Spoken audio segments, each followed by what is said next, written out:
સુચરલા જ્યારે એ 2006માં જ્યારે મહાજન પ્રમુખ આવ્યા, જ્યારે જે એમને માહોલ બનાવ્યો, એક સાથે બધાને લઈ ચાલ્યા, યંગસ્ટર્સની અંદર એ ટાઈમે મહાજનની વેલ્યુ ખબર પડી છે. કારણ કે આપણે ઘણો વચ્ચેનો બહુ મોટો વચ્ચે ગેપ આવી ગયો. એ ગેપની અંદર એક નિત્યક્રમ પ્રમાણે અમુક પ્રણાલિકા પ્રમાણે જ કાર્ય થતા હતા. પરંતુ એનાથી બહાર ઓળગીને કે સમજો બહાર નવું વિઝન, નવો સમય આવી રહ્યો છે, એને પારખીને જો અગર કોઈ વસ્તુની નજરમાં લઈ આવનાર હોય તો એ દાડો મોજ કરે છે. આ મારા શબ્દોથી હું ચોક્કસ કહીશ. અને એ દિવસથી આપણે એમના બહુ મોટા ફેન છીએ. ક્યારે રૂબરૂ એ વસ્તુ માટે મળ્યા નથી, પરંતુ આજે હું મોકો ચૂકીશ નહીં. એનું કારણ છે કારણ કે સમાજની અંદર રહેવું છે એ તો ઠીક છે, બધાની મેન્ટાલિટી છે એ તો છે, પરંતુ સમાજ એટલી મોટી તાકાત છે કે આપણે એક નથી, આપણે લાખો અને હજારો છીએ. એ વસ્તુ આપણને એક મોટો જુસ્સો મળે છે, એને સમાજ કહેવાય છે. અને હું એને સમાજ માનું છું કે સમાજ કોઈ પણ દુઃખની પળોમાં, સુખમાં તો સમજો બધા હશે, પણ દુઃખની પળોમાં આપણે કહી શકીએ ભાઈ હું વાગડનો છોકરો છું, વાગડનો બચ્ચો છું, તો સામેવાળાની આખી નજર ફરી જાય છે ત્યારે આ વાગડનો છે, કોઈ ચિંતા નથી, આ બધા બરાબર એકદમ જોરદાર. તો એ નામ જે બન્યું એ સમાજના હિસાબે, આપણે ઇન્ડિવિજ્યુઅલ કોઈની ઓળખ કે આપણે એ વસ્તુને નથી હમણાં કહી રહ્યો. ઘણા મોટા તુરમખાના એવા ઘણા નાના વ્યક્તિ પણ છે સમાજની અંદર, મીડિયમ છે, બધી ટાઈપના પ્રાણીઓ છીએ આપણે. હું પ્રાણી જ કહું છું એ વસ્તુને, કારણ કે આપણે એ બુદ્ધિ લઈને આવ્યા છીએ અને આપણે ખંત મહેનતથી આપણે લોકોએ એ વાગડનું નામ રોશન કર્યું છે. એટલે સમાજ શું છે, સમાજની વેલ્યુ એટલે સમજાય. હવે એ સમાજની અંદર શું થઈ શકે, શું ન થઈ શકે, એનો એક આગેવાન હોવો જોઈએ, જે આપણને નહોતી સમજ પડતી. આ ભાઈ સાહેબ આવ્યા, સમજ પડી કે અરે હા યાર, મહાજન છે એક વસ્તુ છે જેની અંદર આપણે જઈ શકીએ છીએ, કોઈ નવી આઈડિયાઝ આપી શકીએ છીએ. આજે અમારામાં પણ એટલે હવે એકદમ બોલી ભાષામાં કહું તો એક કામ કરવાનો કીડો પણ છે. હવે એ કીડો કાઢવો પડે છે ને, પછી કાઢવા માટે થઈને પછી આવા પ્રમુખોની જરૂરત હોય છે. કારણ કે ઘણીવાર પ્રમુખ હોય છે અને એવા શબ્દો પણ સાંભળે છે ઘણીવાર કે પ્રમુખ અને ઉપપ્રમુખ ને મંત્રી કોઈ કામ ન કરે, બાકીના બધા જ કામ કરે. અહીંયા એવું અમે નથી જોયું આજ સુધીની હિસ્ટ્રીમાં. પ્રમુખ જ અમારો એટલો છે કે સૌથી પહેલો પગથિયો એમનો આગળ હોય છે, એટલે પાછળની આખી પેનલે ચાલવું જ પડે છે. અને એ વસ્તુ જોઈ છે અને આપણે માણી છે. એટલે હવે રિક્વેસ્ટ કરીશ, દાડો મોજ કરે, તમારો આગળનું વિઝન. નમસ્કાર. આપણી વચ્ચે માતુશ્રી માનુબેન બેઠા છે. એક માં જ્યારે બેઠી હોય ત્યારે દીકરો આશ્વસ્ત હોય, એને ચિંતા જ ન હોય. અને જ્યારે આ માનુબેન એમના વરદ હસ્તે પીઠ પર હાથ મૂકીને માથે મસ્તક પર હાથ ધરીને જ્યારે કહેતા હોય કે બેટા તો વિજય, આ વસ્તુ જ મારા માટે જગતની સર્વથી શ્રેષ્ઠ અને અમૂલ્ય વસ્તુ છે. એક માના આશીર્વાદ અને મહાજન, જેને આપણે માઈ બાપ કહીએ કે મહાજનના આશીર્વાદ, આ આશીર્વાદ હોય છે ત્યારે જ તો કામ બોલે છે. આશીર્વાદ વિના એ કહેવાનો હકદાર પણ હું બની શકું. આજે આપ સૌ અહીં મોટી સંખ્યામાં પધાર્યા છો, આપ સૌનું હૃદયથી સ્વાગત કરું છું. ભાઈ શ્રી પ્રવીણભાઈએ ખૂબ સરસ રીતે વાત કરી અને કમલેશભાઈએ તો મારી કલ્પના બહારની સરસ વાત રજૂઆત કરી કે મહાજનની આઈડેન્ટિટી કોણે ઊભી કરી. ખૂબ સરસ રીતે એમણે સમજાવી. સાહેબ બહુ નાનો હતો અને બાપુજીની આંગળી પકડીને સાંકળીના મહાજન અધિવેશનમાં ગયો હતો.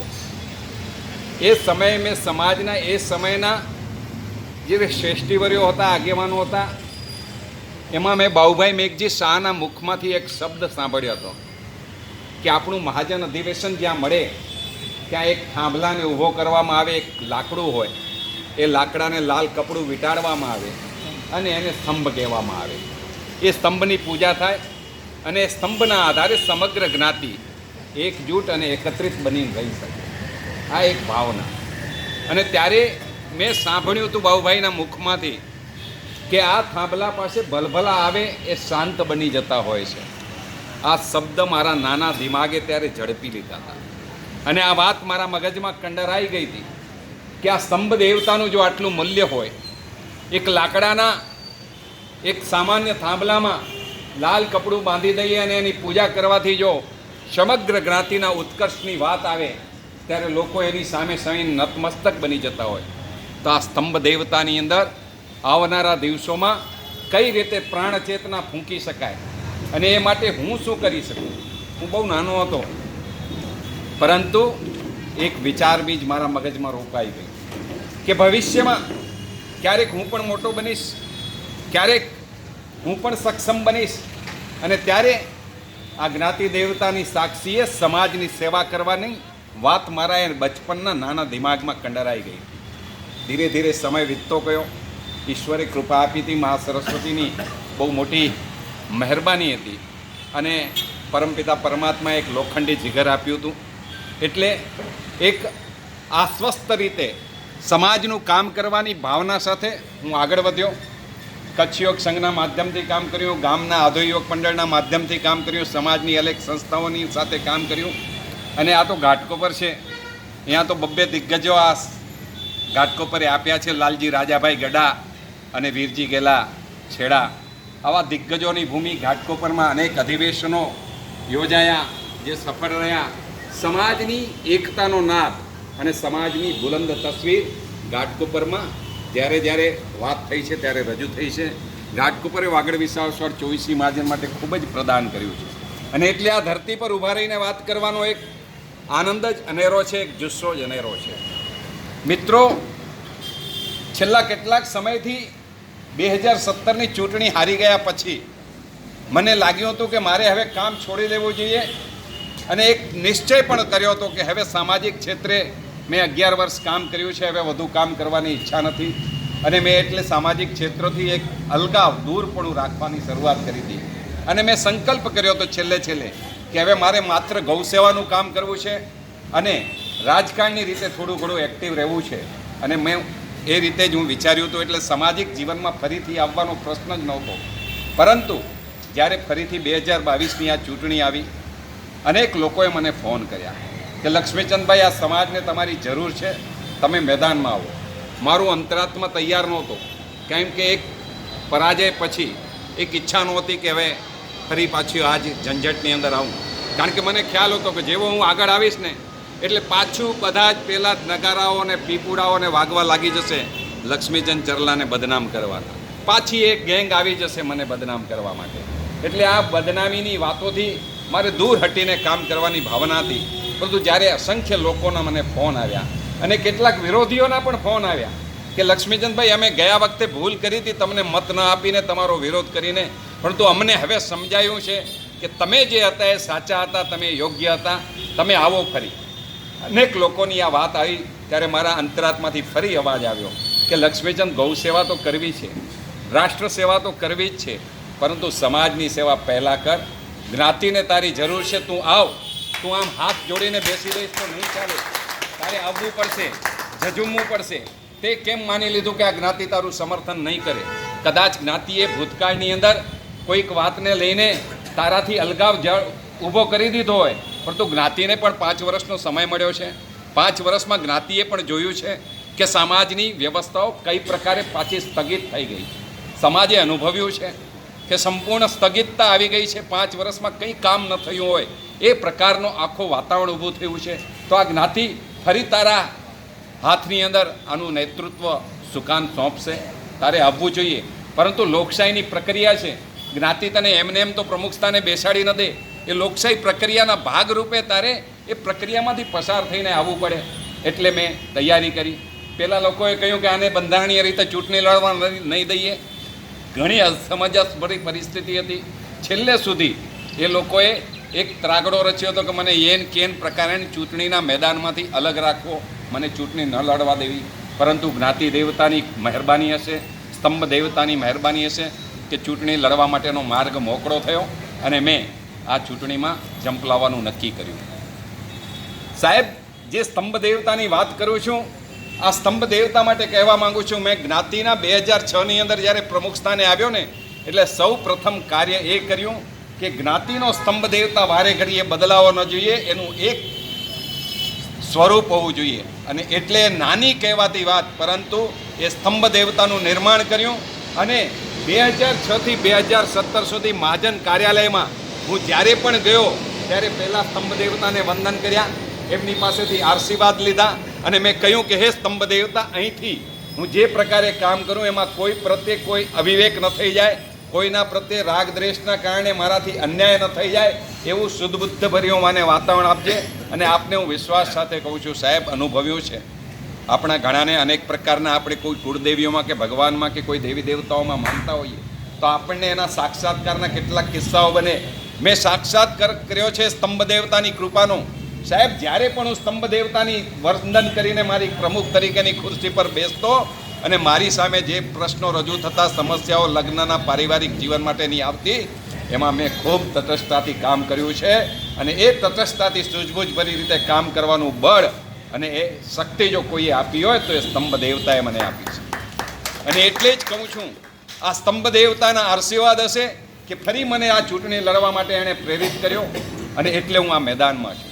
અને સાહેબ, જ્યારથી આ ચૂંટણીના મેદાનમાં આવ્યો છું, અસંખ્ય ફોન, મારું હૈયું ગદગદિત થઈ જાય એ પ્રકારના ફોન લોકો કરે છે. અને એ પ્રકારે હું કોઈને ફોન કરું તો સામેથી મને પ્રત્યુત્તર મળે છે. માત્ર 10% ક્યાંક નેગેટિવિટી હશે, 90% લોકો એમ કહે છે કે લક્ષ્મીચંદભાઈ તમારું કામ બોલે છે, તમે જ જોઈએ આ સમાજના પ્રમુખ તરીકે. એક સક્ષમ પેનલ સાથે આવ્યો છું. ઘણા લોકો પ્રચાર કરે છે કે લક્ષ્મીચંદભાઈ ચરલાની પેનલ નબળી છે. સાહેબ, અમારી પેનલમાં એક એવો વડીલ બેઠો છે, ચાપસીભાઈ વિસરિયા સાહેબ. ગઈ વખતે મહાજન મેડિકલ ફંડની જ્યારે વાત કરવામાં આવી કે આ ફંડ આપણે ઊંચું લઈ જવું છે, ત્યારે સાહેબ 3.25 કરોડ રૂપિયા સુધીની મેડિકલ ફંડની રકમ ચાપસીભાઈ બોલ્યા હતા. અને ત્યારે રમણીકભાઈ 3.51 બોલીને ઓફર લઈ ગયા હતા. તો આ પ્રકારનો એક સમાજ માટે કામ કરવાની તૈયારી સાથે આવનારો સાહેબ, 70-75 વર્ષની ઉંમર એમની થઈ, પરંતુ સાહેબ મારો અનુભવ છે, મહાજનનું કામ હોય અને સવારના 8 વાગે એમને બોલાવીએ, 8 વાગે મુલુંડથી આ માણસ ત્યાં પહોંચી જાય મહાજન કાર્યાલયમાં. અમે કદાચ મોડા પડીએ પણ એ આવવામાં મોડા ન પડે. આવા સક્ષમ વ્યક્તિ અને સાથે બીજા લોકો જોઈ લો, બધા યુવાનો છે, દરેકે દરેક યુવાનો છે. મારે માત્ર મોટા કહેનારા લોકોને મારી ટીમમાં સામેલ નહોતા કરવા, મારે કામ કરનારા લોકો જોતા હતા. અને આ જે ટીમ લઈને આવ્યો છું, આ કામ કરનારા લોકોની ટીમ છે. આ બધાએ કદાચ બહુ મોટા હોદ્દા પર નહીં હોય, સમાજના બહુ મોટા આગેવાન તરીકે નહીં દેખાતા હોય, પણ એમની પાસે તાકાત છે. પછી એ રમણીક છેડા હોય, ભાઈ હિંમત સાવલા હોય, ભાઈ બાબુભાઈ દયાલાલ શાહ હોય, આ બધાની એક તાકાત છે. ભાઈ રમણીકભાઈ શાહ હોય, ધીરજભાઈ નિસર હોય, ચીમનભાઈ છાળવા હોય, રમેશ માયાણી હોય, આ બધાની એક તાકાત છે, કામ કરવાની ધગશ છે. સમાજને કંઈક આપવું છે, લેવું નથી. આ આપવાની ભાવના સાથે આ કામ કરે છે. સામાજિક ક્ષેત્રે જ્યારે આ વાસ્તુ કરી ત્યારે કમલેશભાઈએ કહ્યું એમ કે ઘર ઘર મહાજન, હર હર મહાજનનો નાદ મેં આપેલો. યુવા સર્કલની રચના પણ આપણે એટલા માટે જ કરેલી કે હંમેશા બનતું હોય છે કે નવી પેઢી અને જૂની પેઢી વચ્ચેનો તાલમેલ ક્યાંક તૂટતો હોય, નવી પેઢી હંમેશા વિમુખ રહે. અને એટલા માટે આપણે યુવા સર્કલની રચના કરીને યુવા સર્કલની રચના દ્વારા આપણે અનેક કાર્યક્રમો આપ્યા, જેના કારણે જે એ સમયે 2006ની અંદર જે યુવાનો 18 વર્ષના હતા, જે આજે 32 વર્ષના થયા છે, એમના હૃદયમાં પણ મહાજન પ્રત્યેનો પ્રેમ, મહાજન પ્રત્યેની લાગણી, મહાજન પ્રત્યેનો અહોભાવ અને મહાજન પ્રત્યેનો ગૌરવ ધબકી રહ્યું છે. સાહેબ, આ પરિસ્થિતિનું નિર્માણ કર્યું, સનારી સંગઠન સમિતિની રચના કરી. સાહેબ, મહાજનના ઇતિહાસમાં ક્યારેય નહીં બન્યું હોય, યોગી સભાગૃહની અંદર 4000થી અધિક મહિલાઓ ઉમટી પડી અને મહાજનશ્રીને એમનો સહકાર આપ્યો, જેના કારણે મહાજન વ્યવસ્થાની અંદર સ્ત્રીઓના મહત્વનું આપણે પ્રતિપાદન કરી શક્યા, સ્ત્રીઓના મહત્વને જોડી શક્યા. અને આજે ફરી એકવાર કહું છું, અમારે આ ટીમની અંદર હેતલબેનને લેવાના હતા, પ્રવીણભાઈને મારી વાત થઈ ગઈ હતી, પરંતુ કોઈ કારણસર હેતલબેન તૈયાર ન થયા. બાકી એમને રહેવા માટે હું ને પ્રવીણભાઈ બંને નક્કી કરી ચૂક્યા હતા. આજે ફરી એકવાર કહું છું કે આવનારા દિવસોમાં હેતલબેનને એક મોટી જવાબદારી અમે મહાજનની અંદર સોંપશું. સાહેબ, જનજીવનને જોડવું પડે, જનજીવનને જગાવવું પડે. કેટલાક લોકો કહે કે દેશ તેડાના માધ્યમથી કરોડો રૂપિયા ખર્ચ થાય છે. સાહેબ, ખર્ચ તો કોઈ શ્રીમંત વ્યક્તિ હોય એ કરે છે, પણ એના માધ્યમથી જ્યારે હજારો માણસો ભેગા થાય ને, ત્યારે જ જ્ઞાતિનો ગૌરવ જગતના ચોકમાં લહેરાવા લાગે, ત્યારે જ ભાઈચારાની ભાવના પ્રદીપ થાય. સાહેબ, છેલ્લા 5 વર્ષમાં એક પણ દેશ તેડામાં તમે ક્યાંય ગયા છો? કેમ? સમાજને સુસુપ્ત નથી રાખવાનો, સમાજને જાગતો રાખવાનો છે. અને એટલે જ તો સાહેબ, મુંબઈ મહાનગરની અંદર માત્ર 50,000ની વસ્તી ધરાવતો આ સમુદાય આજે વાગડ સમુદાય તરીકે ગર્જના કરી રહ્યો છે. સાહેબ, ગાજી રહ્યો છે. આ ક્યારે બન્યું? 2006થી 2017 સુધીની 11 વર્ષની અવિરત મહેનતના કારણે શક્ય બન્યું. સમાજનો જન જન જોડાયો, સમાજનો જન જન જાગ્યો, સમાજના જનજને પોતાનો વિશ્વાસ મહાજન વ્યવસ્થામાં વ્યક્ત કર્યો, ત્યારે આપણે આ કરી શક્યા છીએ. સાહેબ, આ જ પ્રકારનું વિઝન લઈને અમે આવ્યા છીએ. ભાઈ શ્રી ધીરજે કેટલાક મુદ્દાઓ કયા, પરંતુ 24 મુદ્દાઓનો સંકલ્પ આ સમાજને મેં આપ્યો છે કે આવનારા દિવસોમાં અમે વિજયી બનીશું તો 24 મહાજનના 24 મુદ્દાઓ પર કામ કરીશું. અને આપને કહી દઉં, એમાંથી 15 મુદ્દા તો એવા છે સાહેબ, સત્તા પર આવનારની સાથે જ એને શરૂ કરશું, ઇમ્પ્લિમેશન કરશું, એને અમલીકરણ કરશું. અને બાકીના મુદ્દાઓ પર પણ સમાજને જગાડીને, સમાજને જાગૃત કરીને, સમાજને જોડીને શ્રેષ્ઠ વ્યવસ્થાઓનો આવતા સમયમાં નિર્માણ કરશું. વિદેશ આપણો દીકરો કે દીકરી ભણવા જાય અને એને પૈસાની જરૂર પડે, મહાજનના ફંડમાંથી 10 લાખ રૂપિયા એને આપીશું કે જેથી કરીને નિશ્ચિંત બનીને પોતાનો અભ્યાસ કરીને પોતાના પરિવારનો આધાર બની શકે. કોઈક સામાન્ય માણસ જ્યારે પોતાનો આવાસ ખરીદવા ઈચ્છતો હશે, મુંબઈની અંદર 15 લાખથી 35 લાખ રૂપિયા સુધીની રકમનું, તો એને 5 લાખ રૂપિયાની તાત્કાલિક મદદ કરશું, જેનાથી એને આવાસ મેળવવામાં સુગમતા મળી રહે. સમાજનો કોઈ પણ વ્યક્તિ, જ્યારે સામાન્ય પરિવારનો વ્યક્તિ હોસ્પિટલાઇઝ થાય, એને હોસ્પિટલમાં ઇમરજન્સી જવાનું થાય, ત્યારે 15,000 થી 50,000 રૂપિયાની મદદ તાત્કાલિક કરશું. એમ નહીં કહીએ કે એના માટે મિટિંગ બોલાવશું. મિટિંગની જરૂર નથી. ઓસવાળનો દીકરો, એને તકલીફ થઈ છે, હોસ્પિટલમાં ગયો છે, લાચાર ન હોવો જોઈએ. મારે આ સમાજના પ્રત્યેક પરિવારની અંદર લાચારીને દૂર કરીને ખુમારીની ગર્જના કરતા કરવા છે. એક એક વ્યક્તિને મારે જગાવવો છે. આ જ્ઞાતિ મારી છે, મારી માય બાપ છે, આ જ્ઞાતિની અંદર મારું સર્વસ્વ છે. સાહેબ, જ્ઞાતિએ મને અઢળક પ્રેમ આપ્યો છે. ગત 5 વર્ષમાં પ્રમુખ નહોતો, પરંતુ જ્યાં પણ ગયો છું ને, ત્યાં લોકોએ મને એ જ પ્રમુખ હોઉં એ પ્રમાણેનું માન સન્માન આપ્યું છે. આ ક્યારે શક્ય બન્યું? સમાજના જ્ઞાતિજનોના હૃદયમાં ક્યાંક મારું સ્થાન છે. અને ત્યારે એ સ્થાન ક્યાંથી બન્યું કે ક્યાંક જ્ઞાતિજન માર્કિંગ કરી રહ્યો છે કે લક્ષ્મીચંદે શું કર્યું. આજે આપને વિશ્વાસ આપું છું, આ 24 મુદ્દાઓ તો આપ્યા છે, પરંતુ 24 મુદ્દાઓથી અઢળક કામ કરીને બતાવવાનું છે 5 વર્ષમાં. અને મને મારી પેનલ પર વિશ્વાસ છે, એકતા પેનલ પર જે પ્રકારના લોકો આ સાથે જોડાયા છે, આ સક્ષમ છે. એમને બહુ મોટા થઈને હારતોરા પહેરવાનું નહીં ગમે, પરંતુ કામ કરવાની વિચારધારા સાથે આવ્યા છે. પછી એ રમેશ હોય કે ધીરજભાઈ હોય, આ ચીમન એક સામાન્ય માણસ છે, પરંતુ એની પાસે મલાડમાં રહે છે, અને એટલે એને ખજાનચી તરીકે મેં પસંદ કર્યો છે કે ડેઇલી મહાજન કાર્યાલયમાં જઈને એક ખજાનચી તરીકે આર્થિક લેતી દેતીઓ પર ધ્યાન રાખી શકે. એ બીજા કોઈ એરિયામાં રહેતો હોય તો તે મલાડ અને કાર્યાલયમાં દરરોજ હાજરી ના આપી શકે. અને એ જે બિઝનેસ કરે છે, બિઝનેસ પણ એનો એવું છે કે નિવૃત્ત તરીકે કરે છે બિઝનેસ, એટલે એ પૂરતો સમય આપી શકે. આ પ્રકારની તૈયારી સાથે આખી ટીમ આવી છે, હીરજીભાઈને એને બતાવી. તો સાહેબ, એક કામ કરવાની ભાવના છે. આ સમાજનું નેતૃત્વ કરવા માટે જ્યારે આવ્યો છું, ત્યારે માત્ર વચનોની લાહણી કરવા માટે નથી આવ્યો. મને ખ્યાલ છે ઘણા બધા વોટ્સઅપ દ્વારા મારી વિરુદ્ધમાં અપપ્રચારનો મારો ચાલુ થઈ ગયો છે, જાણું છું, પરંતુ હું વિચલિત નથી થવાનો. આપને વિશ્વાસ આપવાનો. આપનામાંથી પણ કેટલાક લોકોના મગજમાં હશે વાત કે લક્ષ્મીચંદ ઉશ્કેરાઈ જશે, તો છે કે નહીં? હશે. પરંતુ વિશ્વાસ રાખજો, લક્ષ્મીચંદ ચરલાએ 1.25 માળના બરફની ગાદી પોતાના માથા ઉપર રાખી દીધી છે. મને સમજાય છે સાહેબ, આ જ્ઞાતિનો પ્રમુખ થવા માટે જ્યારે હું આગળ નીકળી રહ્યો છું, ત્યારે મને એટલી પણ ખ્યાલ છે કે જ્ઞાતિના પ્રમુખ તરીકેની મારી મર્યાદાઓ, મારી ગરિમાઓ મારે જાળવવી પડે. આ જ્ઞાતિના પ્રમુખ તરીકેની લાયકાત હું ત્યારે જ સાકાર કરી શકું જો હું એ પ્રકારેનું વર્તન કરું છું. હું ક્યાંય ઉશ્કેરાવાનો નથી. મારે કોઈની પ્રત્યે પણ રાગ દ્વેષ રાખવો નથી. મેં પ્રતિસ્પર્ધી પેનલને પણ શુભકામના આપી છે. મારા માટે કોઈ વિરોધી નથી. તમામ વ્યક્તિઓ મારી જ્ઞાતિના છે. મેં સૌ પ્રથમ આ ચૂંટણીની જાહેરાત કરવાની સાથે સૌ પ્રથમ જે નિવેદન જાહેર કર્યું હતું, એમાં મેં બહુ સ્પષ્ટપણે લખ્યું હતું કે મારા પ્રતિસ્પર્ધીઓ પણ મારા માટે સન્માનનીય રહેશે. હું દરેક પ્રત્યે સન્માનની ભાવનાથી કામ કરું છું, કોઈ રાગદ્વેષની કારણે નહીં. રાગદ્વેષનો ક્યાંક પણ અંત મારામાં રહી ગયો હોય તો એ મારી કમજોરી કહેવાય. જ્ઞાતિનો પ્રમુખના હૃદયની અંદર રાગદ્વેષ ન હોવો જોઈએ, એ વાતનો સ્વીકાર કરીને આ ચૂંટણીના મેદાનમાં આવ્યો છે. એટલે ગમે એટલા ગપગોળાઓ ફેલાવવામાં આવે, ગમે એટલા મારી ઉપર આક્ષેપો કરવામાં આવે, લક્ષ્મીચંદ આપ વિશ્વાસ રાખજો, ક્યાં એક અયોગ્ય શબ્દનું ઉચ્ચારણ પણ એના મોટામાંથી નહીં થાય. આ બધા જ વિશ્વાસ રાખજો. મને ખ્યાલ છે વાગડની વિસાવસવાળ જ્ઞાતિની આન બાન અને શાન આવનારા દિવસોમાં મારા હાથમાં આવી રહી છે. અને એમાં હું ક્યાંક ચૂકું ને તો હું મૂર્ખ કહેવાઉં. હું મૂર્ખ નથી. માતાની સાક્ષીએ તમને આ વચન આપું છું. માનું માતાની સાક્ષીએ વચન આપું છું કે ક્યાંક પણ મારાથી ભૂલ થાય કે શરત ચૂક થાય, મારો કાન પકડીને લપડાક મારી દેજો. હું લપડાક તમારી ખાઈ લઈશ, પરંતુ ભૂલ નહીં કરું. માતા કહે છે કે લપડાક મારવાનો વારો જ નહીં આવે. આ 100% સત્ય છે. એક શ્રેષ્ઠ કામગીરીની સાથે સમાજ સામે આવ્યો છે. આ સમાજનું વિઝન બદલાવવું છે. સમાજની અંદર અનેક સંસ્થાઓ જે સામાજિક ક્ષેત્રે કામ કરે છે, પછી એ વાગડ કલા કેન્દ્ર હોય, વાગડ ગ્રેજ્યુએટ એસોસિએશન હોય, ભરત રાયચંદ કેળવણી ફંડ હોય કે વાગડ ગ્લોબલ ફાઉન્ડેશન હોય, આ સંસ્થાઓને પણ કઈ રીતે સમાજના કામમાં જોડી શકાય, આ સંસ્થાઓના કામમાં પણ કઈ રીતે સંકલન સાધી શકાય, આ સંસ્થાઓની સાથે રહીને સમાજના ઉત્કર્ષના કામોને કેમ વેગ આપી શકાય, એ પ્રકારના વિઝન સાથે આવનારા દિવસોમાં અમે કામ કરવાના છીએ.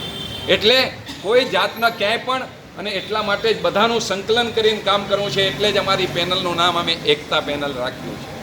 અને નિશાની તમે બધાએ તમારા આશીર્વાદથી, કુદરતી આ નિશાની, હું તો ફોર્મ ભરવા ગયો ત્યારે મારી પહેલાં ઘણા બધા ઉમેદવારો ફોર્મ ભરી નાખ્યા હતા, એટલે નિશાની તો મને મળવી મુશ્કેલ હતી. પરંતુ સદનસીબે આ સાવજની નિશાની પણ મારા માટે બાકાત હતી ત્યાં. એટલે ખૂબ સારી નિશાની સાથે, એ જ સાવજના વચનની સાથે, સાવજની છટાથી કામ કરવા માટે તમારા આશીર્વાદ માંગવા તમારી વચ્ચે આજે આવ્યો છું. આપ આશીર્વાદ વરસાવજો, આપ શુભકામનાઓ આપજો, આપ આપનાથી કહેવાય અને કહેજો, અને ગેરંટી સાથે કહેજો કે આવનારા 5 વર્ષનો ઇતિહાસ વાગડનો અલગ ઇતિહાસ હશે. એક નવી તાસી, નવી તરક્કી, નવી દિશા તરફ આપણે આગળ વધીશું. આ એક પણ પરિવાર, મારી એક ઈચ્છા છે, આ સમાજના સામાન્યમાં સામાન્ય પરિવારની માસિક આવક મહિને 25,000 થી 50,000 સુધીની કેમ પહોંચે, આ માટે કામ કરવું છે. જે કેટલાક વિઝન મેં આ 24 મુદ્દામાં નથી મૂક્યા, એ વિઝન પણ કરવાનો છે. આપણે વ્યાપારી કોમ છીએ, આપણે સૌ બિઝનેસ સાથે સંકળાયેલા છે, અને બિઝનેસ સાથે સંકળાયેલા હોવાથી ગ્લોબલ વર્લ્ડની અંદર, વૈશ્વિક સ્થાનની અંદર આપણે કઈ રીતે ટકી શકીએ, કઈ રીતે સમૃદ્ધ બની શકીએ, કઈ રીતે સમાજની આર્થિક વ્યવસ્થાઓને આપણે ફરી જાગૃત કરી શકીએ, આ માટેનું એક અલગ વિઝન મારા દિમાગની અંદર બ્લુ પ્રિન્ટની માફક કોતરાઈ ગયું છે. આજે હું ડિક્લેર નહીં કરું, કારણ કે આજે કહીશ તો કોઈકને અતિશયોક્તિ લાગશે, એટલે મારે આજે કહેવું નથી. પણ આપને વિશ્વાસ આપું છું, આ સમાજના પ્રત્યેક દુકાનદારોને પણ એક મોટો બિઝનેસ આવનારા દિવસોમાં મળી શકે, એ પ્રકારનું એક ગ્લોબલ ફાઉન્ડેશન આપણે આ 24 મહાજનના મંચ ઉપરથી રજૂ કરશું. આ સમાજના ઘણા બધા દીકરા દીકરીઓ ગ્રેજ્યુએટ્સ બની ચૂક્યા છે, ઘણા બધા પ્રોફેશનલ સાથે, અલગ અલગ પ્રોફેશનલ સાથે સંકળાયેલા છે.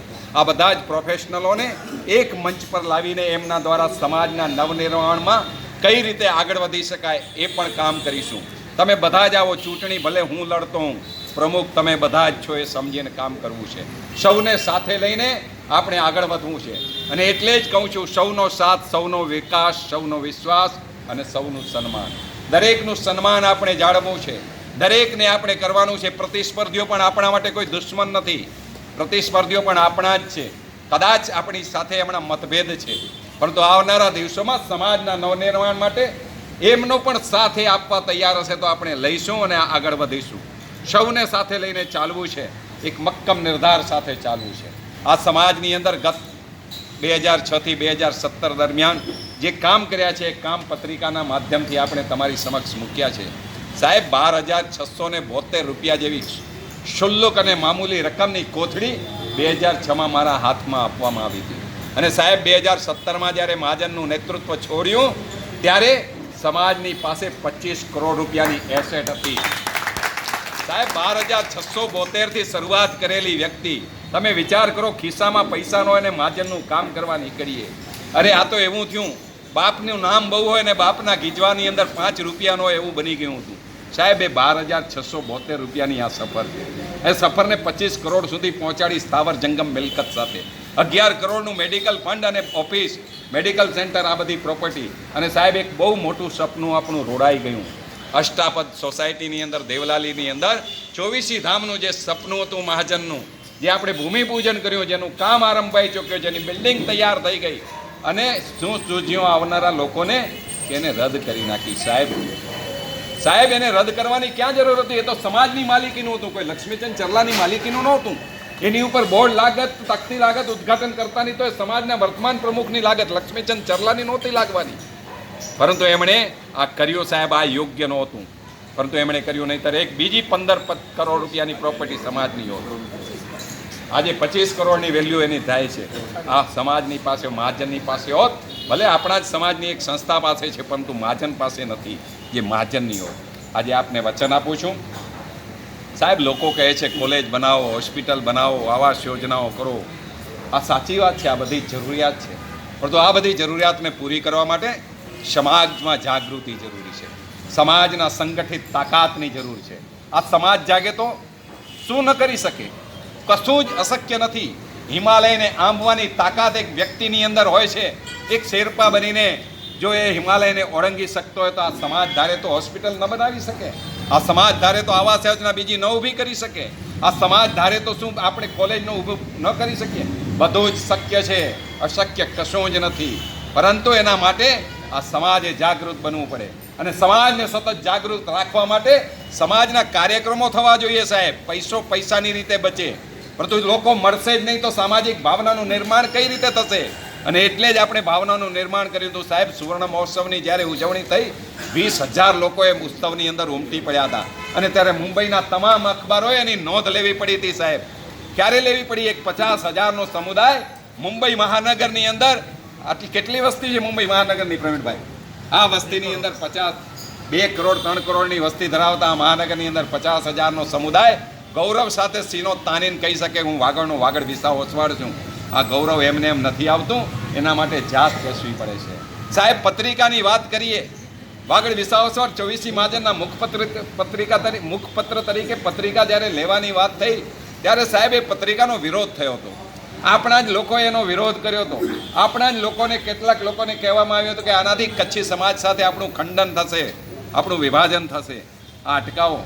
એ પરિસ્થિતિની અંદર સાહેબ પત્રિકા લીધી અને પત્રિકાનો જન્મ કઈ રીતે થયો અને પત્રિકાને કઈ રીતે સફળ કરીને, એ તો જેમ કોઈ માતા પોતાના 9 માસના દીકરાને જન્મ આપે અને પ્રસૂતિની જે વેદના ભોગવી હોય ને, એ જ માતા જાણતી હોય, એના બાપને ખબર ન હોય એ વેદનાની શું હોય, એ બાળકના પિતાને. તો એ રીતે પત્રિકાને સફળ કરવા માટે મેં શું કર્યું છે એ માત્ર હું જાણું છું. સાહેબ, રાતના 4 વાગે આપણી પત્રિકા જ્યારે જતી તો સ્ટેશન ઉપરથી આપણા બંડલો ચોરાવી લેવામાં આવતા અને ત્યારે રાતના 4 વાગે ઉઠીને હું પ્લેટફોર્મ પર જતો અને પત્રિકાના બંડલો ચોરનારોને પકડતો, એમની સાથે મગજમારી કરતો. સાહેબ, આ કામ જેણે કર્યું હોય એને ખબર પડે કે પત્રિકા કઈ રીતે સફળ થઈ. આજે 2 કરોડ રૂપિયાની આવકની વાત કરે છે. સાહેબ, એક સામાન્ય દુકાન તમે ચાલુ કરો, ખિસ્સાની અંદર 10,000 રૂપિયા હોય અને આ રોડની ઉપર, MG રોડની ઉપર એક વેન ગાર્ડ ઊભી કરવાની કોશિશ કરો, કેટલા વિશે 100 થશે? કયો મને? આસાન છે સાહેબ? એના માટે કઈ કે પોતાની જિંદગીઓ ઘસી નાખવી પડે. લાલજી રાજા જેવા કેટલાય લોકોએ જિંદગીઓ ઘસી નાખી હોય ત્યારે ચંપકભાઈ આજે શાંતિ જીવી શકતા હોય. સાહેબ, નહીંતર એ જીવી ન શકે. એમ પત્રિકાના સર્જન અને પત્રિકાના વિસ્તૃતિકરણની અંદર મેં જે ભૂમિકા ભજવી છે ને સાહેબ, એ ભૂમિકા તો બહુ ઓછા લોકો ભજવી શકે. હું એક જ અવાજે કે આ પત્રિકાને હું સફળ બનાવીને જ રહીશ અને પત્રિકા સફળ બની. આ પત્રિકા સફળ બની પછી જે પ્રકારે પહેલાં આપણે પૂરતી જાહેરાતો નહોતા મળતી, પહેલા વર્ષે આપણને નુકસાની ગઈ હતી, ત્યારે પ્રફુલ્લ સત્રાની હિંમત અને હામ હતી કે લક્ષ્મીચંદભાઈ પત્રિકાની નુકસાની જાય તો હું બેઠો છું, તો અમે હિંમત નહીં હારતા. આપણે એમની પાસેથી નુકસાની માટે 1 રૂપિયો નહોતો લીધો, કારણ કે બીજા વર્ષે આપણી પત્રિકા પ્રોફિટ કરતી થઈ ગઈ હતી. આજે 2 કરોડની પત્રિકા થાય છે. સાહેબ, ત્યારે જે પત્રિકા બનતી હતી ને એ પત્રિકા એઝિટિવ પત્રિકા આપણે દેશની અંદર કુરિયરથી મોકલાવતા હતા, જેનો જંગી ખર્ચો આવતો હતો. આ લોકો શું કરે છે? ત્યાં રાજકોટની અંદર છપાવે છે રદ્દી પેપરની અંદર અને 2 જ પાના આપે છે. અહીં 18 પાનાની પત્રિકા હોય, ત્યાં 2 પાનાની પત્રિકા છે. સાહેબ, સમાજનો એ વર્ગ શું આપણી પત્રિકાની અંદર આવનારી વસ્તુઓથી વાકેફ ન થવો જોઈએ? એમને અધિકાર નથી? જે મુંબઈની અંદર બેઠેલો વાગડનો વિસાવ ઓસવાડ જે જ્ઞાત માહિતી પત્રિકાના માધ્યમથી મેળવતો હોય, એ ત્યાં વાગડના કોઈ ગામડાની રવ કે સુવઈની અંદર બેઠેલો માણસને અધિકાર નથી એ માહિતી મેળવવાનો? આ લોકોએ માહિતી કટ કરી નાખી સાહેબ. અને એટલે માટે ખર્ચો બચ્યો, ખર્ચો બચતો ગયો અને પત્રિકાને સમૃદ્ધ થતી ગઈ, પત્રિકા દિવસો દિવસ વિસ્તરતી ગઈ. ત્યારે જઈને 2 કરોડ રૂપિયા આજે કમાય છે.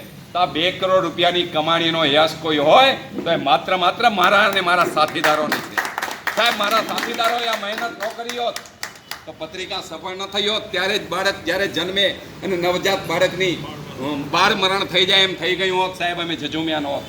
આજે ગૌરવ લે છે અરે આ લોકો 2 કરોડ કમાવી. ત્યારે 2 કરોડ ક્યારે કમાવો છો? અમે દુકાન માંડી દીધી ત્યારે બાપા તમારી નહોતી આ માંડેલી દુકાન, અને આ 2 કરોડે તમે હાંચવી રાખ્યા છે. લક્ષ્મીચંદ ચેરલા ફરી આવશે ને તો આ 2 કરોડ રૂપિયા સમાજના આમ માણસના ઉદ્ધાર માટે ખર્ચી નાખશે, બચાવશે નહીં.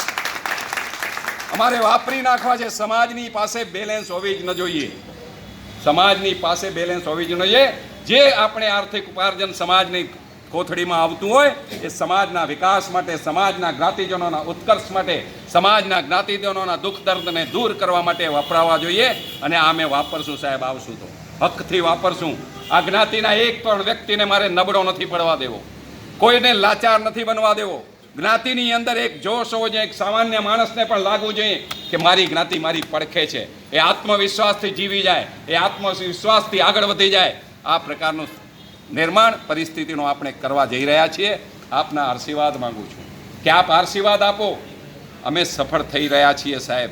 વાતાવરણ બદલાઈ ગયું છે, પરિવર્તનની હવા ફૂંકાઈ રહી છે, અને એટલે જ કેટલાક લોકોએ રાત દિવસ એક કરવા પડી રહ્યા છે. આપને કહું છું, આ સમાજના જ્ઞાતિ દેવતાના આશીર્વાદ હું અને મારા સાથી મિત્રો પણ મળી રહ્યા છે સાહેબ. 2006થી લઈને 2017 સુધીના મારા બધા જ સાથીદારો, ભૂતકાલીન સાથીદારો આજ પણ મારી સાથે ખડે પગે ઊભા છે. ભાઈ પ્રવીણ છેડાને અમે મુક્ત એટલા માટે કર્યા છે, હું મુક્ત નહોતો કરવા માંગતો, પરંતુ એટલા માટે કરવા માંગ્યું છે કે આવનારા દિવસોમાં પ્રવીણ છેડાએ ફરીથી એમએલએ બનવાનું છે. અને આ એમએલએ બનવાની ભૂમિકામાં વાગડના વિસાવસવાળ જ્ઞાતિજનોનો એક મહત્વનો પાર્ટ હશે. 24મી મહાજન એનો પાર્ટ બનશે. અને પ્રવીણભાઈને મહારાષ્ટ્રની વિધાનસભામાં આપણું નેતૃત્વ કરવા માટે મૂકવું છે, એટલે એને છોડી દીધા છે. અને એના પકડે પછી રમણીકને પકડી લીધો છે ભાઈ. સમજ્યા? આપ સૌને કહું છું, આપણે એક આધારની સાથે, એક વિશ્વાસની સાથે આગળ વધીએ. રાજકારણની અંદર પ્રવીણ છેડા આ સમાજનું નેતૃત્વ કરે, ત્યાં જઈને વાગડની વિસાવસવાળ જ્ઞાતિના ગૌરવને ગાજતું કરે, એ ત્યાં મહિમા મંડિત સમાજના ગૌરવને કરે એ ભાવના સાથે આપણે પ્રવીણભાઈને મુક્ત કર્યા છે. પરંતુ પ્રવીણભાઈ છટકી નથી શકવાના અમારી સાથે. અમે જ્યારે જ્યારે જરૂર પડશે ત્યારે એનો ઉપયોગ તો કરવાના જ છીએ સાહેબ. અને મને વિશ્વાસ છે કે જે વ્યક્તિએ જ્ઞાતિમાં બાલ વયથી જ્ઞાતિના ઉત્કર્ષમાં યોગદાન આપ્યું હોય, પ્રવીણભાઈ અને હું, અમે આ જ્ઞાતિના પૂજારીઓ છીએ. વાગડ વિસાવસવાળ 24મી મહાજનનું નામ આવે ને એટલે અમારા રોંગટા ઊભા થઈ જાય સાહેબ. અમારા અણુએ અણુમાં જ્ઞાતિ પ્રત્યેનો પ્રેમ, જ્ઞાતિ પ્રત્યેની ભાવના, જ્ઞાતિ પ્રત્યેની લાગણી ધબકી રહી છે. અમારા પ્રસ્વેદની અંદર પણ જ્ઞાતિનો નૂર ઝળકે સાહેબ. અને એટલે જ આ પસીનો પણ પાડીએ ને તે જ્ઞાતિના ઉદ્ધાર માટેનો પસીનો હોય. આ જ્ઞાતિને સર્વશ્રેષ્ઠ સમાજની તસવીર રૂપે બનાવવાનો છે. જગતના ચોકમાં શિરમોર જ્ઞાતિ હોય તો લોકો કહેવા જોઈએ કે જ્ઞાતિ કેવી હોવી જોઈએ, તો લોકો આમાં આંગળી ચીધીને બતાવવા જોઈએ વાગડની વિસાવસવાળ 24મી મહાજન જેવી જ્ઞાતિ હોવી જોઈએ. આ જ્ઞાતિનો સપનું સાકાર કરવા માટે હું આપના આશીર્વાદ માંગી રહ્યો છું. આપ આશીર્વાદ આપો. આપના આશીર્વાદ અમારું બળ બની રહેશે. અને આવનારી 29 મેના દિવસે આપણે તખ્તો બદલી નાખવાના છીએ. જે બેલેટ ક્રમાંક આપવામાં આવ્યા છે એ બેલેટ ક્રમાંકની અંદર પહેલા ક્રમાંક છે, પછી વ્યક્તિનો ફોટો છે, અને પછી એ વ્યક્તિનું નામ છે, અને પછી એક ચોકડી આપવામાં આવી છે. તો આપણે જે બેલેટ